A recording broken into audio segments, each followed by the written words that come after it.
Did you guys see what Nancy Pelosi said today? You're never going to believe this one, but you'll get a real kick out of it. Nancy Pelosi literally said, and I kid you not, I brought the evidence.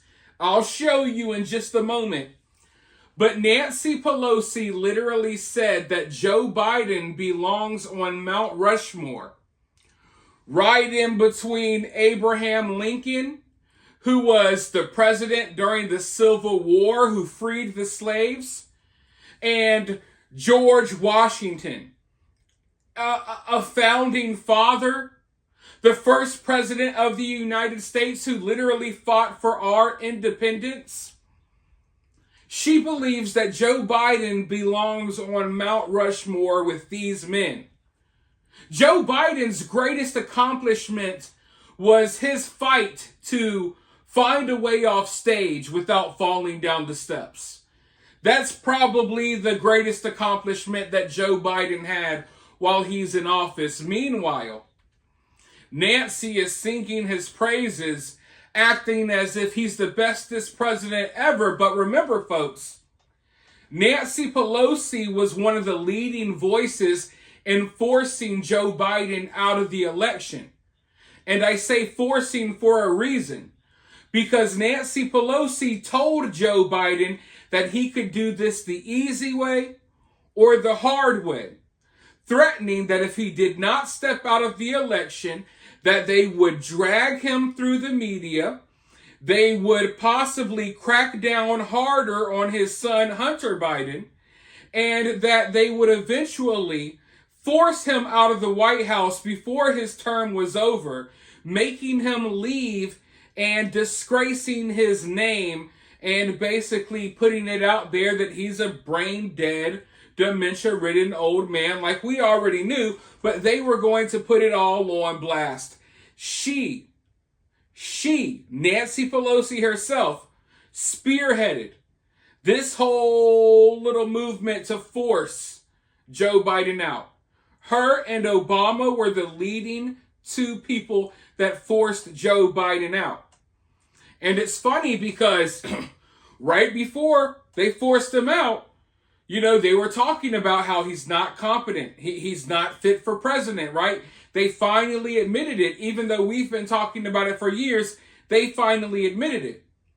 But now they're trying to pretend once again as if he's the best president ever.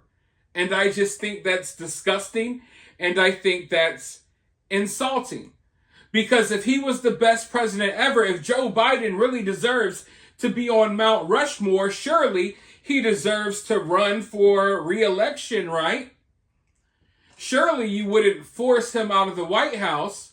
So why continue to gaslight people? You guys already let the cat out of the bag when you forced the guy out.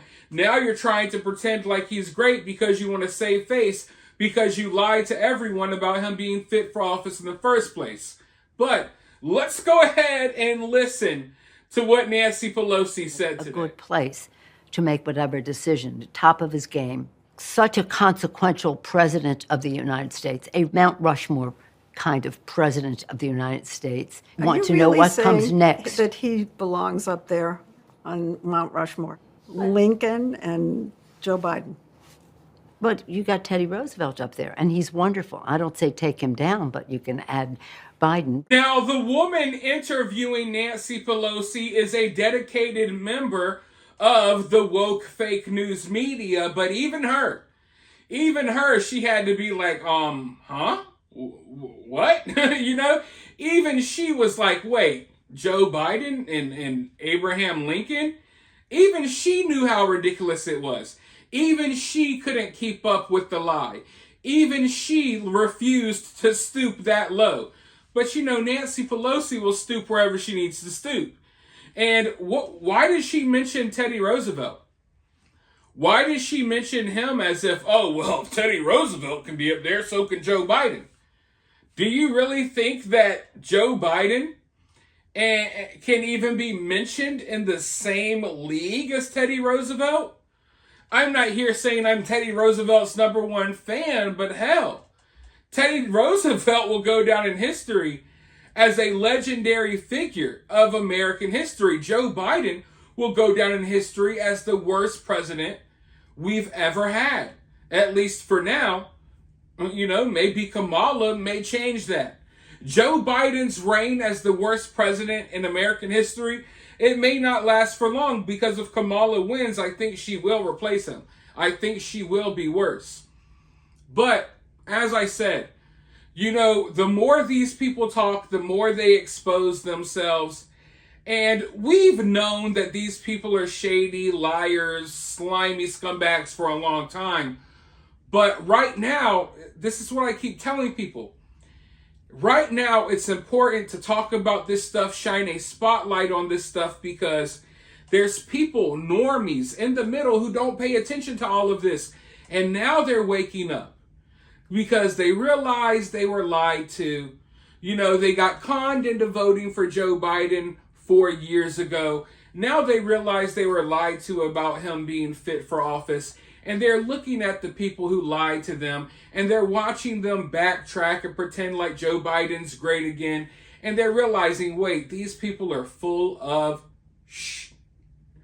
So, I think that's a good thing. But for now, let me know your thoughts about this down in the comments below. While you're down there, hit that thumbs up, hit that subscribe, ring that notification bell. And if you find yourself getting too worked up by all of this, remember, it's just political cinema.